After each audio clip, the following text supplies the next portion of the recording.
Hey everybody, it's Nick from Android Headlines, and this is our review of the Google Daydream View.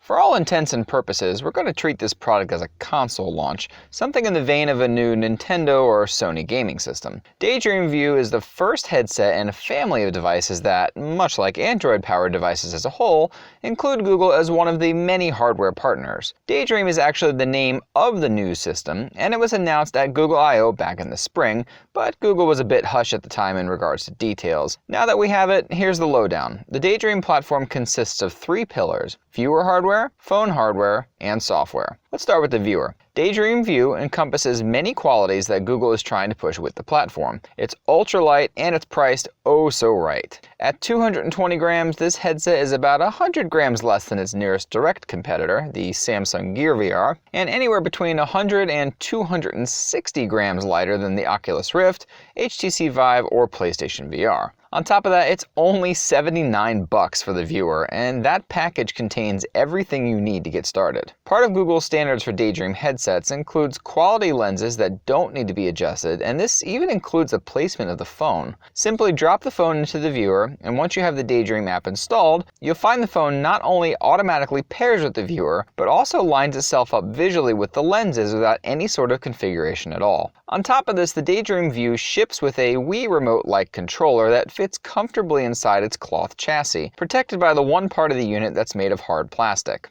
The phone is held in by an elastic band and rubber feet, and there's no way it's coming loose once it's in the holder. The overall design of the View is definitely pretty hipster looking, but even if you're not a hipster, it's likely you'll be incredibly happy with Google's choice of materials here. The cloth design is plush and breathable, and it keeps the unit lighter and more resilient to drops than those plastic models will. Even the face pad is removable via 3 Velcro straps and can be hand washed to get rid of that lovely face grease and sweat that you're going to experience in VR. Surprisingly, the unit doesn't have a second strap for the top of the head, something most other viewers have, but it never slipped off my head during the review period. What it didn't work on, however, were kids' heads, and I'd wager anyone under 12 won't be able to use this headset without modification to the size of the straps. They're simply too large. The included controller represents Nintendo's Wii controllers in quite a few ways, but they don't rely on IR methods of tracking, rather a set of 9-axis sensors inside. These sensors are more accurate than most other motion controllers, which only feature 6-axis sensors. This, paired with the 9-axis sensors in Daydream certified phones,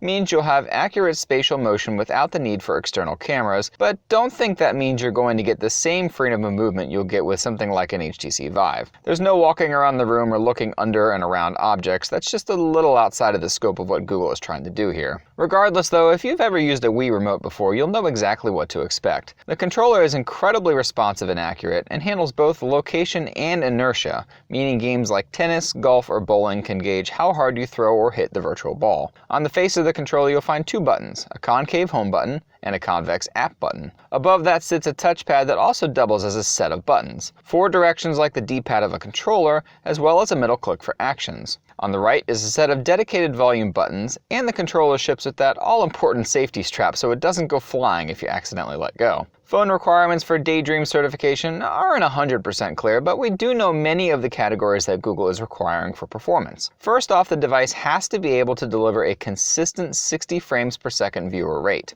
This means that looking around the virtual world will always be a consistent 60 frames a second, and the actual rendered frame rate of the animation of the objects in virtual space will be allowed to drop to help overall performance and timing stay steady. As a rule of thumb, I never saw this happen more than 3 or 4 times in the past week, which is incredibly impressive given the thermal output of the phone. Since these frame rate requirements are so high, you'd better believe the hardware power requirements match, and that's why Google has been pushing the Pixel as the main phone to use with the Daydream View at this time. While the Pixel's Snapdragon 821 chipset doesn't normally get hot, the Daydream program allows it to get somewhere in the ballpark of 135 degrees, or approximately 30 degrees hotter than it would ever be allowed to get as a phone. You'd never know this while on the viewer though, but touching it directly afterward might reveal the heat.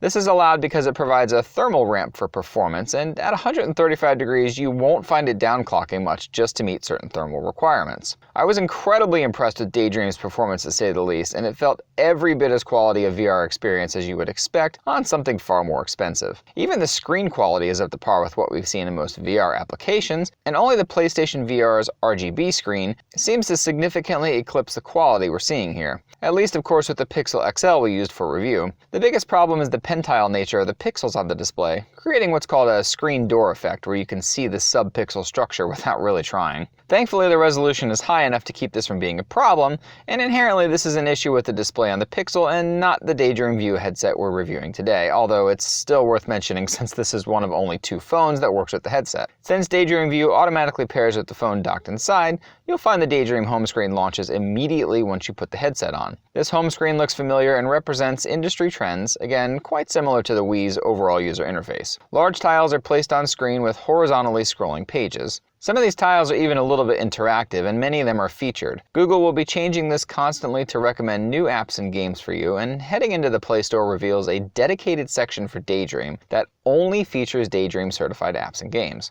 This certification includes a content rating, a motion level rating for those that get motion sick easily, and of course the required performance standards mentioned before. This ensures a quality experience, and I found I never had to worry about whether or not something would work or run well, as you definitely do with cardboard apps and games. This is a real system in every single way, and the interface absolutely makes it feel like that. You'll even find quality VR previews of each app as you scroll through them in the Play Store, giving you an idea of what can be experienced once inside. At launch, there's a little over a dozen apps and games available, and Google is citing the availability of 26 games, 8 TV and movie services, and nearly 20 other apps by the end of the year. That's some incredible launch potential, and the games we had to play were of the utmost quality. Hunter's Gate, for one, is a Diablo-like experience that has you running around in a sort of third-person perspective, and it's pretty similar to other roguelikes out there, except of course the fact that it's in VR, giving you the feeling of watching a Warhammer board game come to life before your eyes. Wonderglade gave us a chance to experience a virtual carnival complete with high-score games and prizes, in addition to the promise of an ever-expanding world in the future. Mikorama is a port of the mobile experience that felt a little more limited in viewer scope than some other titles, but nonetheless provided a fantastic puzzle-solving visual experience.